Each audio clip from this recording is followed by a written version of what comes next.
It is now my pleasure to introduce Professor John Eicherd. John Eicherd, Professor Emeritus of Agricultural Economics, was raised on a small dairy farm in southwest Missouri and received his BS, MS, and PhD degrees in agricultural economics from the University of Missouri. He worked in private industry for a time and spent 30 years in various professional positions at 4 different state universities before retiring in early 2000 when he was about 40, right, John? Right. Since retiring, he spends most of his time writing and speaking on issues related to sustainability, with an emphasis on agriculture and economics. Today, to help us celebrate Earth Day, he will be speaking on the ethics of economic sustainability.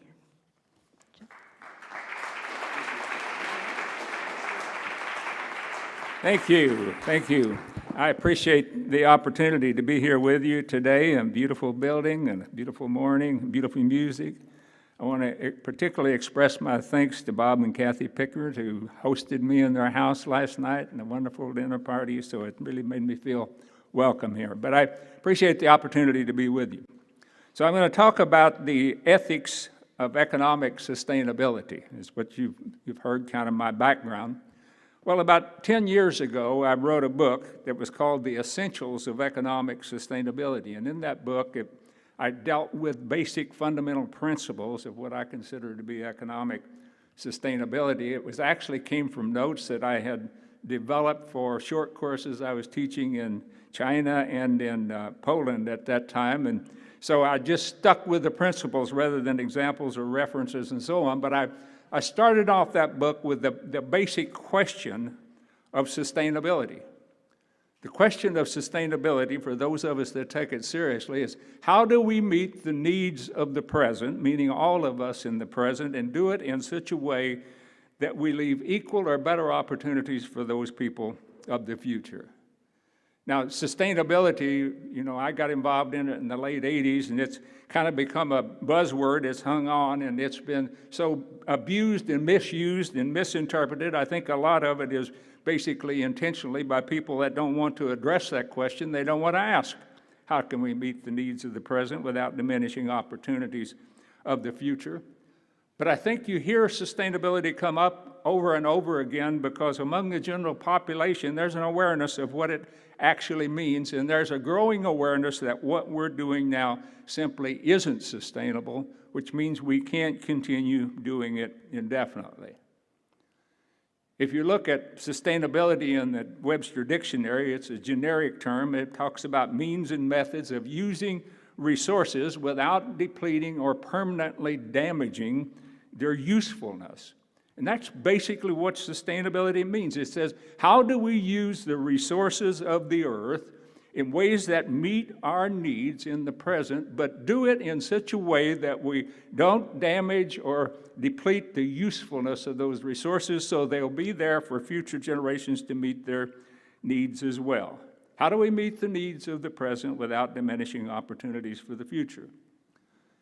Sustainability is ultimately anthropocentric in the sense that it says, how do we humans meet our needs? How do we meet our needs today, all of us, and do so that there'll be opportunities for a future of humanity? And I would argue that is based basically in this ethical question or ethical conclusion or ethical assumption that there is some useful purpose for we humans being on Earth. If there's not, then who cares about whether sustainability is humanity in the future? Just meet our own needs and don't worry about people in the future. And it goes beyond that. It says not only is the human purposeful, not only are we here for a purpose, but that purpose is inherently good. If we're simply here to destroy everything else on earth, then the better we're gone, then the better it is for everyone else. It's about meeting the needs of people as humans, but it also is based in the understanding of a worldview that we humans are intricately connected with everything else here on the earth. That the well-being of the other living and non-living elements of the earth is that our well-being is tied in directly with that, and that we have to take care of those other things if we're going to meet our needs in the future. And from an economic perspective, it comes again from kind of a common sense perspective that everything that's of any use to us, including everything of economic value, ultimately comes from the earth. It comes from the air, the water, the soil, the minerals, the sun, the whole natural ecosystem of the earth. There isn't any place else. Now, if we want to be totally self-sufficient and just go into nature and meet our own needs, then we don't really have an economy. We can meet our needs directly, but we're very limited in what we're able to do. But if we want to move beyond self-sufficiency, then we have to relate to other people. Within communities or families or society, we have to depend upon them to do things, and we do things for them. And so we meet our needs through society beyond self-sufficiency, and if we want to go beyond meeting our needs with direct relationships of other people, then that's when you have what we call today an economy, which is simply a means of allowing us to meet our need through impersonal relationships of working and earning and buying and selling rather than relating to people directly. But the economy actually creates nothing of value, and everything of economic value ultimately comes from the earth. And in complex societies, we need economies as well as society and nature. So for sustainability, we have to have ecological soundness, social responsibility in order to have economic viability. And based on that concept of sustainability, I contend that what we're doing today simply is not sustainable. Our economy is not sustainable, and neither are the other economies upon earth today, because we're using up, destroying the very foundation of the future economies in the process of what we're doing. 2008, a fellow by the name of Gustav Spaeth wrote a book. He was the beginning co-founder of the World Resources Institute, the National Resource Defense Council, and various other things, advisors to president. The book was called Bridge at the Edge of the Earth, and he went in and started off by talking about all of the blessings, as he called it, that economic progress has brought, the material, the health, the various other things he's done. But he said that when we count up the huge cost to nature that have been incurred as a consequence of that economic growth and economic development, that the total loss in sum or in net has been a tragic loss. And he went down a whole list. Climate change is simply the last in a long list. And he talked about even in 2008, more than half of our rainforests are gone, half of our wetland, half of the farmlands in the world have been depleted of their productivity or on the way to desertification. 75% of the fisheries was gone, 90% of the predator fish, 20% of the coral reefs. He went on and on and on with the statistics. We're destroying the very foundation of the future economy and the future of society in the side of trying to promote economic development and economic progress. 20 years ago, I wrote a book called Sustainable Capitalism, right in the middle of when the global economy and capitalism was king as far as everything was concerned at that time. But I pointed out in that book that if a capitalist society is to be sustainable, then it must function within the bounds of a socially equitable and ethically just society. That it has to be contained within it so that it doesn't exploit nature and it doesn't exploit society in the process of creating economic progress. In that book, I explained the difference between capitalism and socialism, because a lot of people confuse the definitions and have their own definitions, but basically it boils down to the idea that in capitalism you have private ownership of the means of production. Socialism is public ownership. In capitalism you have resources allocated by market economy, And in socialism, you have a planned allocation of resources. That's the basic difference between the two. I also pointed out that virtually all the economies that I know of are mixed economies today. They're not purely market economies. They're not purely planned economies. Not all the resources are private or all the resources are public. So we see a recognition that there's needs for, individual freedom, but there's also greater needs of society, and all of what we have today, whether it's capitalism or socialism. But neither of those systems, or none of the major systems, respect the basic needs of nature. And in order to be sustainable, then our systems of government has to respect the fact that ultimately we are dependent upon the health and the productivity of those things of nature. The underlying unspoken assumption that's driving our society today is that we humans are smart enough, that we're innovative enough and creative enough, that we can figure out a way to solve any problem that we create, and we can find a substitute for anything we use up. And that's the reason we go blindly ahead based on that faith. And in market economies, like in capitalism, there's an unspoken assumption in the area of economics, particularly what I call neoclassical economics, that goes something like this. As the things of nature become more scarce, then as they become more scarce, they become more valuable. If they become more economically valuable, they create the economic incentive. And once you have an economic incentive, then we will find substitutes, and then we will solve problems and things of that nature. And that's basically the assumption that we're depending upon today. That all we have to do is wait until there's enough damage from climate change to start impacting the economy, and then we'll get serious about it. Or the same way about society overall, once we have the motivation. As an economist, I can tell you that is one of the most idealistic, naive religions I can think of. There is no foundational proof behind those assumptions. It's just a blind faith that that's what we're going to be able to do out in the future. And it ignores the most fundamental laws of nature. And ultimately, a sustainable economy has to respect those laws of nature. When I talk about the laws of nature, I'm talking about such things as the laws of gravity and motion and energy and so on. You can ignore the laws of nature. You don't have to obey them right off, but you can't avoid the consequences. As I like to put it, you can say, well, I don't believe in gravity. I think it's a useless concept. I'm not going to pay attention to it. But if you drop something heavy on your foot, it's still going to hurt. And eventually, if you keep doing things that violate the laws of nature, we're going to suffer the consequences. The most fundamental law that's associated with sustainability is the laws that relate to energy. Because sustainability is ultimately about energy. If you think about it, everything that's of use to us, our food, our houses, our cars, and so on, all require energy to make, they require energy to use. In fact, materials is simply concentrated energy. That's what Einstein's E equals mc squared is about. Energy is equal to matter. It says a lot of energy in matter, speed of light squared, there's a lot of it. But anyway, you can transfer one to the other back and forth. But anyway, so it depends on the energy. It depends on energy. In fact, 20% of the energy we use as human beings is used by the brain. It requires energy to think, energy to be creative, innovative.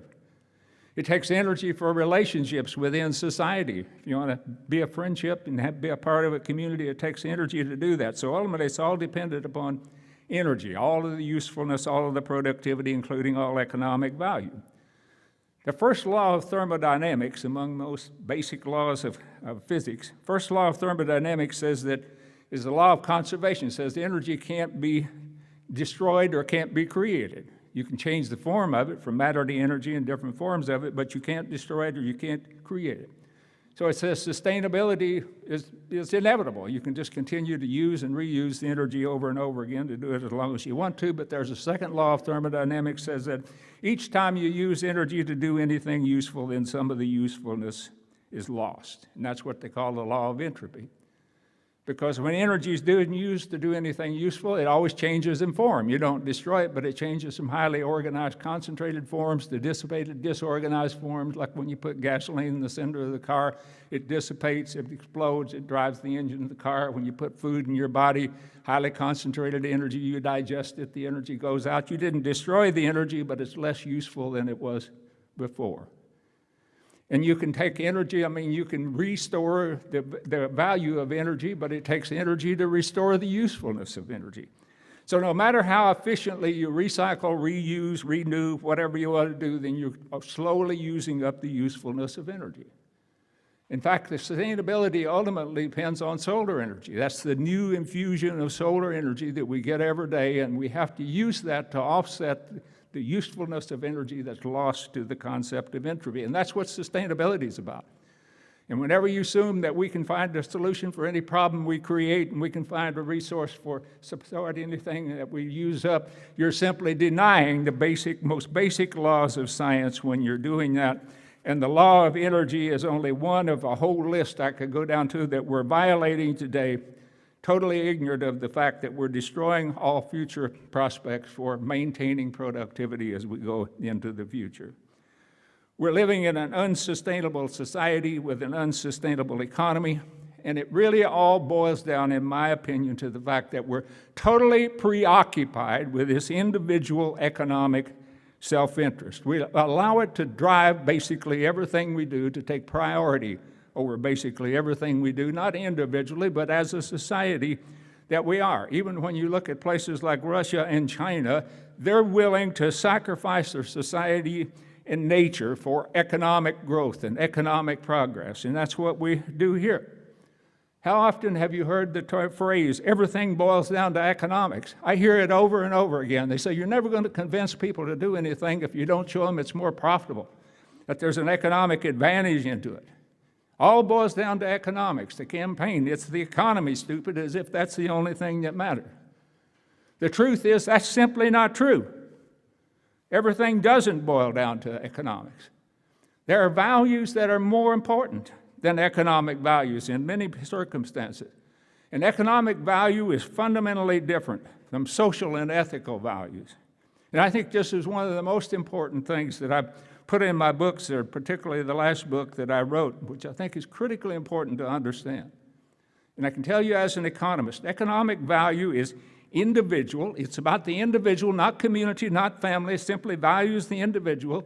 It's impersonal. It's a transactional thing. If you can't buy or sell something, it has no economic value, regardless of what you think it's worth. And it's instrumental. An economic decision is always a means to an end. You expect to get something of equal or greater economic value in return anytime you make a purely economic decision. Social values are different than that. Social values are personal. It depends upon the people who relate to each other. Social values they're not impersonal. They can't be traded.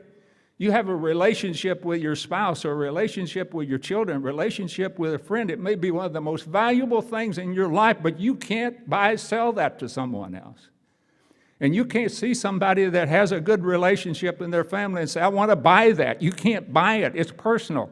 It's individual to you. It has no economic value because you can't do anything else with it. Social values are communal. It's not about individual. It's about the family as a whole. The community as a whole is something more than a collection of individuals. There's an emergent property that comes from that. And social relationships are reciprocal, but not instrumental, because there's an expectation you're going to get something out of a friendship or relationship, but there's nothing definite about said when you will get and when you will get it. It's fundamentally different than an economic transaction. It's not purely instrumental. And ethical values are different than the others. Ethical values are neither individual or communal, are neither instrumental or reciprocal. They are altruistic. When you do things for ethical, social, ethical reasons, you do it with no expectation that you're going to get anything else in return. If you expect to get something back, it's economic or social. It's not ethical from that standpoint. And it's neither individual nor communal, it's universal. What's right for one person is right for every person, is right for everyone, including those people of future generations. Sustainability is ultimately a matter of ethics. You know, there's some value, economic value in social relationships. Sociologists call it social capital, and there's some value in ethical relationships because some people value that will pay more. Some people call that doing well by doing good. But ultimately, when we get down to sustainability, it's ultimately this ethical decision is, what's our responsibility to those of future generations? There's no economic value in doing anything for someone of some future generation. There's no possibility you'll get anything back in return.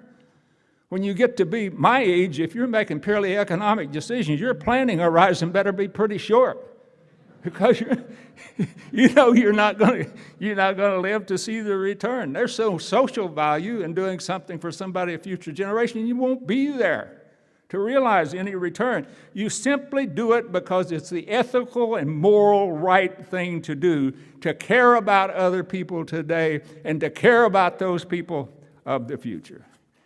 And if you don't have that, and if you don't share that value, then sustainability is a bunch of nonsense, regardless of what you call it. And if you're defining it in different ways to simply make money, that's not talk about sustainability. That's just capitalism. That's about self-interest. Again, it's ultimately ethical at its core. If we're going to have sustainable capitalism, a sustainable economy, we have to respect the laws of nature and respect the hierarchy of nature. Those basic laws of nature can't be changed. We didn't create them. We can't change them. If you're going to have a sustainable society, then we have to shape our values to conform to those basic fundamental principles of nature that define what we can and cannot do here. And the economy is a creation of society to meet those individual needs, which are important, but we have to constrain that economy within a moral and ethically just society that conforms to the basic laws of nature.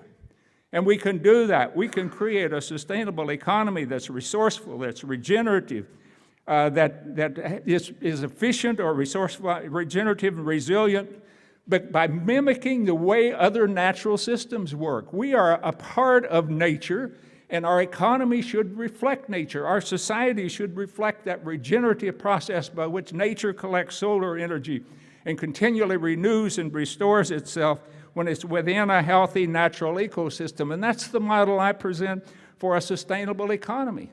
It's modeled after natural, healthy ecosystems. It meets the needs of complex societies. We're going to have an economy that functions, the impersonal part of it.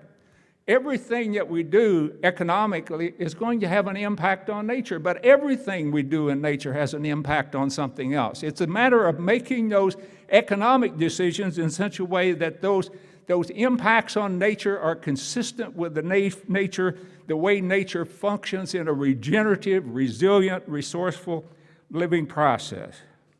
You know, we've tried socialism and we've tried communism in the past. I argue that a capitalist economy functioning within the bounds of a morally and just society is still the best hope for the future, but only if we have the will, only if we have the ethics and the moral commitment to give our priority to the highest level of ethics in terms of what is our fundamental purpose for being here. We're here on earth for a purpose. What is it? How do we pursue that? If that purpose is good, then how do we do that? And then the economy has to conform to those bounds that we set on it. So how do we go about doing that? Is that possible? Is that some unrealistic ideal? I don't think so. I've argued in my book, Revolution of the Middle, and Return to Common Sense, and even in Sustainable Capitalism, I said, we have the conceptual foundation for a sustainable society and a sustainable economy. We have it in this country, right here. We have it in the founding dockets of this country, right here. If you go back to the Declaration of Independence, what does it say? It says, we hold these truths to be self-evident, that all men should be, all humans, all people are created equal, as we've heard the words here, and that they're endowed by their creator or the creation or by earth or by simply being human. We are endowed with certain unalienable rights, and among these are life, liberty, and the pursuit of happiness. And the next line is that to secure these rights, governments are instituted among men. It says the fundamental purpose of government is to ensure those equal fundamental rights of everyone, so that everyone, life, liberty, and an opportunity to pursue happiness. That should be the commitment of when we're there. And the next line is deriving its just power, government deriving its just power from the consent of the governed. It says if we, the people, consent to that kind of society and that kind of economy, then we can create a government. We have the structure that can put that into place for us today.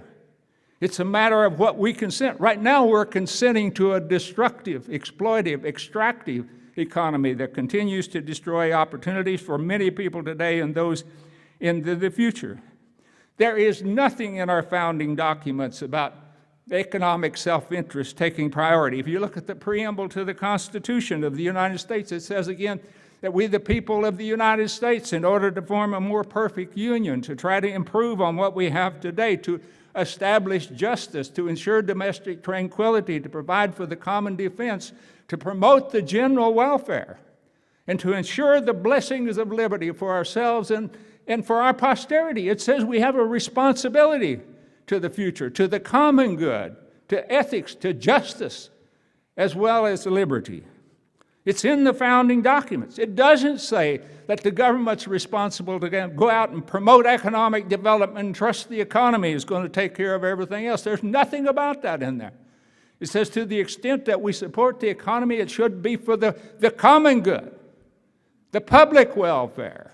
That's what our founding documents say. We don't live up to them if we don't think they're adequate. Then the 5th article of our Constitution is about amending the Constitution, which we did with the original Bill of Rights, and we can add constitutional amendments anytime we want to, but it takes a consent of the government. It's a process of consensus that we go through. I've argued that one of the most important things we could do would be to add a constitutional amendment that says those of future generations have the same rights as we have today. Then every law, everything we did would have to consider whether or not we're compromising the rights of those of the future generations and not those that we have today.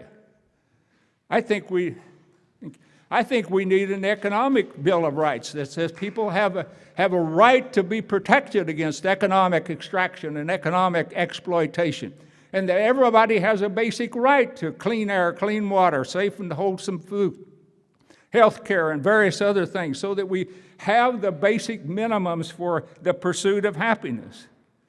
So these things are doable. These things can be done. They're all waiting for the consent of the governed to change, and then for us to change our government. People ask me if I'm optimistic about the future, and I always tell them I'm not optimistic, but I'm hopeful. Because I think we know in our heart, if we ask ourselves honestly, that sure, the economy is important up to a certain point. We need to have food, clothing, shelter, health care, the things that I mentioned here, the basics. But beyond that, and the research in this whole area proves it conclusively or verifies it conclusively, that beyond that, the quality of our life is about relationships, the quality of relationships within families, within communities, feeling of being a part of a society, of being interconnected with the community. That's what determines our quality of life. And beyond that is the concept of purpose. Do you feel some sense of purpose? Do you feel that what you're doing day after day is right and good? Or are you uncomfortable about that?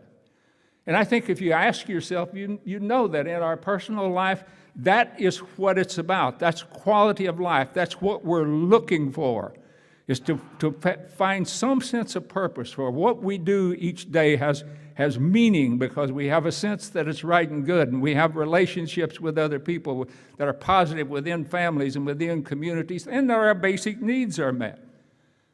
That's what Alec de Tocqueville, when he wrote Democracy in America, he came to the United States in the early 1800s trying to figure out why our democracy had lasted 50 years. That was a long time at that time. And one of the things he said, the people here at that time anyway, he says they have this, what he calls self-interest rightly understood. And he says they realize that when they do something for the good of someone else, it's as good or better for those who do it than the ones that are done for. Self-interest rightly understood. The Dalai Lama calls it being wisely selfish. He says if you're going to be selfish, realize that your well-being is interrelated with all the other people and with all the other things of nature.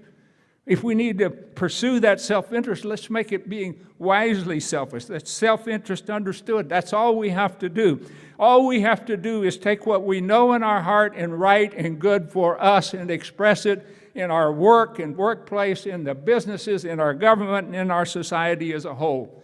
And ultimately, it all boils down to this matter of the most fundamental kind of ethic that permeates virtually every religion, enduring religion and philosophy in the world. We simply need to do for others as we would have them do for us if we were in their place and they were in ours. And we need to look to those, the future generations, and say, how would we like to be treated? We should do unto those of future generations as we would have them do for us if we were of that generation and they were here today. Ultimately, sustainability is about doing the things that are ethically right and good. Thank you very much.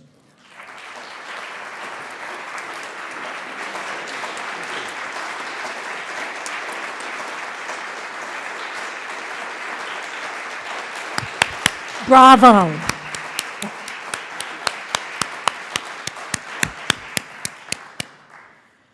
Thank you so much, John, for that thought-provoking and very motivational presentation. And